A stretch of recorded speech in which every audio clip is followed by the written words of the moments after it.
नमस्कार मित्रों, मेरे स्पिरिचुअल कनेक्ट पे आप सभी लोगों का हार्दिक अभिनंदन है।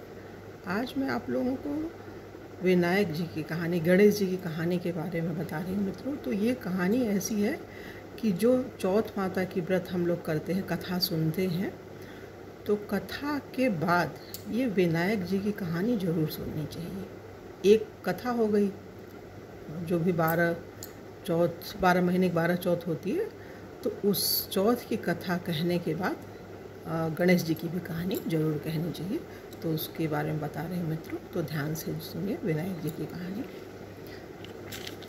एक गांव में एक ब्राह्मणी रहते थे।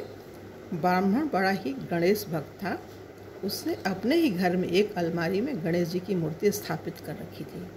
वह रोजाना स्नान करके गणेश पूजन करता था और घंटों बैठकर गणेश पुराण का पाठ तथा गणेश जी के ध्यान में लगा रहता था। आरती के समय झालर, घंटी आदि बजाकर स्तुति भी करता था।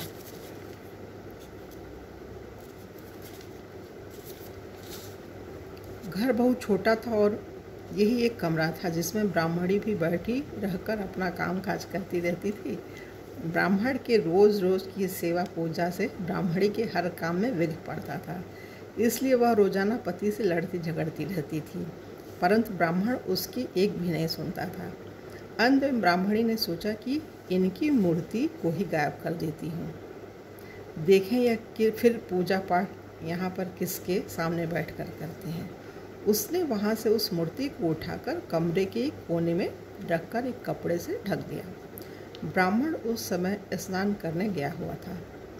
स्नान करके आते ही वह गणेश जी के स्थान के पास गया और घंटी बजाकर पर्दा उठाया तो देखा कि मूर्ति ही गायब है।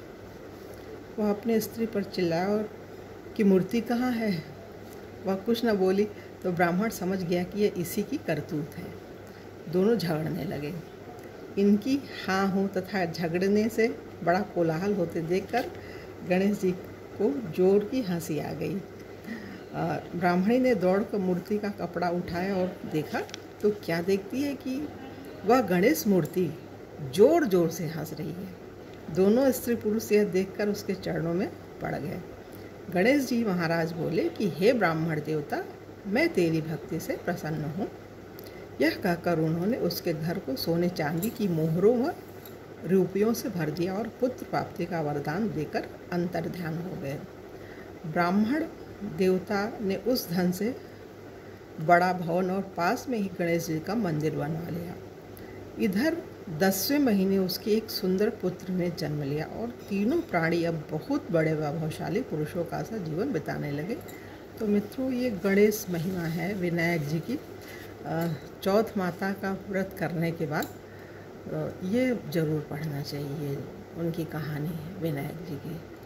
तो ठीक है मित्रों, हम अपनी बात को यहीं समाप्त करते हुए आप लोगों को अगले वीडियो में पुनः मिलेंगे। तब तक के लिए जय हिंद, जय भारत। ओम शांति, ओम शांति, ओम शांति।